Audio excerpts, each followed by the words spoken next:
Hi, this is Matt from tracyandmatt.co.uk and for unboxings.com, and here I have the Motorola Dext, which is known as the Motorola Cliq everywhere but in the UK. This is the orange branded version, obviously came from Orange. So just a quick unbox for you. Unusual box design in that it pops open like so. We have the handset immediately on top, and we'll look at that in a bit more detail in just a few moments. So also inside the box we have a USB to micro USB sync and charge cable. Then have a very small mains adapter.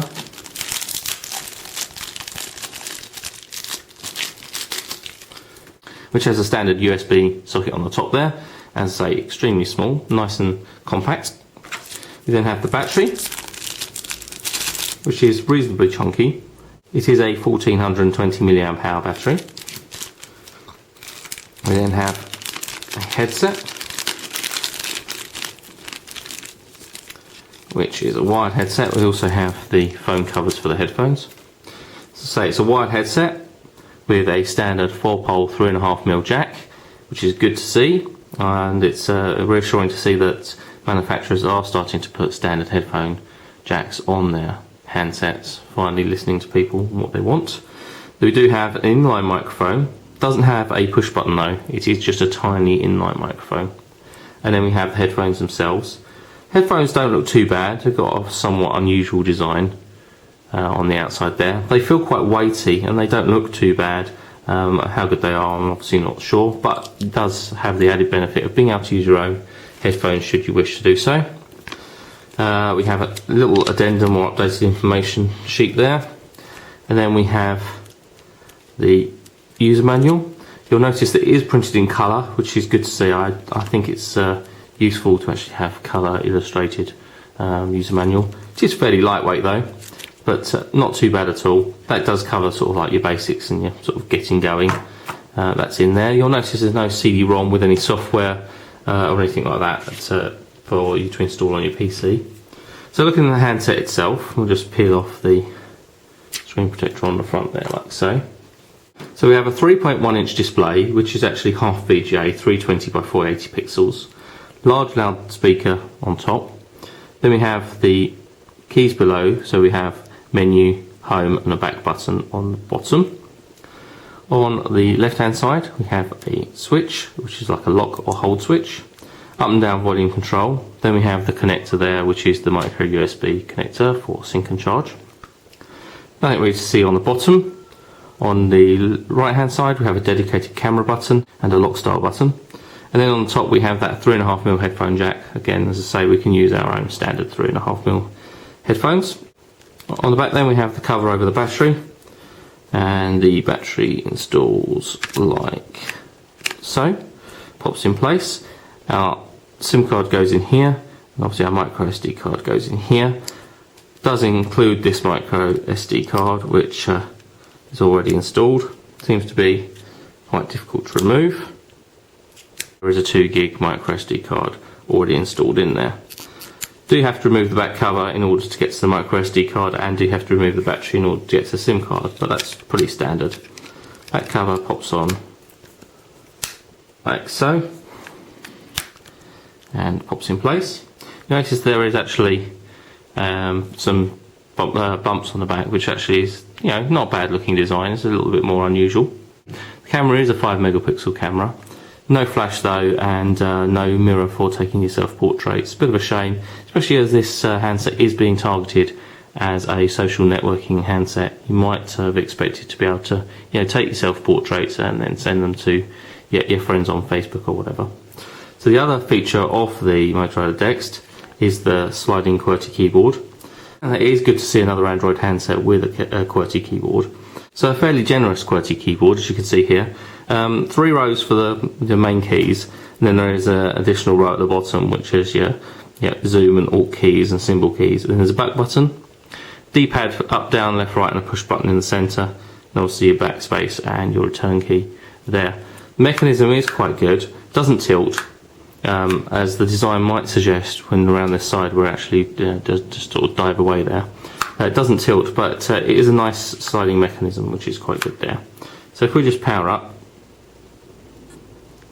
and while we wait for that to turn on, just run down the rest of the specification. It is quad band for GSM and dual band for HSDPA, so it will work pretty much throughout the world. Qualcomm processor is 528 MHz. Dimensions 114mm from top to bottom, 58mm wide, and just under 16mm thick. Weighs 163 grams, so it's reasonably heavy, but it is lighter than, say, the HTC Titan 2, for example. Let's say 3.1-inch display is half VGA. We do have a proximity sensor and an ambient light sensor. Memory, 256 meg of RAM, 512 meg of ROM. Micro SD card socket does support up to 32 gig, and a 2 gig card is supplied. Battery, as I say, is a 1420 mAh. Standby time is listed at 324 hours and talk time at 360 minutes. Okay, so I actually have stopped and restarted the recording here, because to get to this point in actual startup has taken about 4 or 5 minutes, because not only is the startup time quite long, but I had to actually set up Moto Blur before I could actually even launch the main OS. So you have to do that. Have to have either a Wi-Fi connection or obviously a SIM card installed in order to set up Moto Blur. So I had to do that initially. When you start up, you do see a reasonably standard implementation of Android. This is Android 1.5, so you have your menus that pop up from the bottom here. Then you have your phone keys to actually start your dialer and look at your recent and frequent and speed dials. Obviously go into your voicemail and then go back, and then you have your contacts. Obviously don't have any contacts here at the moment, just have myself. And then say you've got the main menu, which is very similar to any other Android handset, with the exception of Moto Blur, where we've got an accounts in here. We can add various accounts to Moto Blur. The idea of Moto Blur is that it brings all your social networking contacts into one place. So I could actually have on this home screen here, I could have my feed from Facebook, for example, and that would actually be displayed here. I can actually add a social network, and I can add an account. And I can add my Facebook, Google, Twitter and email, Last.fm, MySpace, all that sort of stuff can actually be added here, which is quite cool. And it would all actually be displayed on this screen. We can actually move all this stuff across, so we can actually move across to the next. We actually have a router's news feed and a T3 news feed there. And we have the discovery feed, have an Android market icon on that side. Then we move across, we've got tips and tricks and getting started, Ministry of Sound also there. We have 5 tabs or screens that we can use, which is quite cool. Pushing this middle button does bring up the menu here, so we can go into various other things. So we could go into Quick Office, for example. We've got Shazam, song recognition, YouTube client, video gallery, a settings menu for wireless controls, call settings and so on.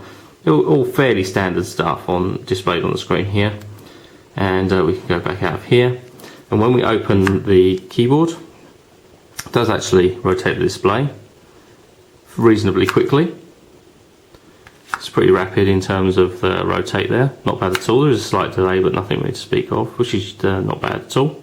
The only other thing to mention in terms of specification is that we do have built-in Bluetooth, as you'd expect, which does have A2DP support, and also we do have wireless LAN, which is 802.11b/g, which is how I'm actually connecting to the internet at the moment. We can actually go into our internet and go into the browser. And it is initially taking me to Orange World, which apparently isn't working, which is interesting. But we can actually type in an address, and we'll go to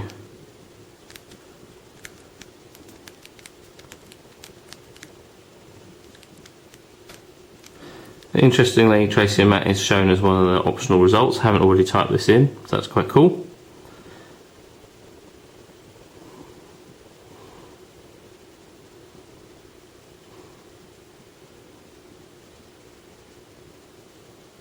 And then just go to the blog page. Doesn't render the page too badly. I can zoom out if I want to see the full page there. So it doesn't render too badly. The text is just about readable at that size. and obviously when I switch back it does actually rotate the screen, so that's all quite cool. Talk about the OS and the handset in a bit more detail when it comes to do the full written review, which will be on site on tracyandmatt.co.uk over the next couple of weeks. And if you are a fan of our unboxing videos, check out the others that we have on unboxings.com.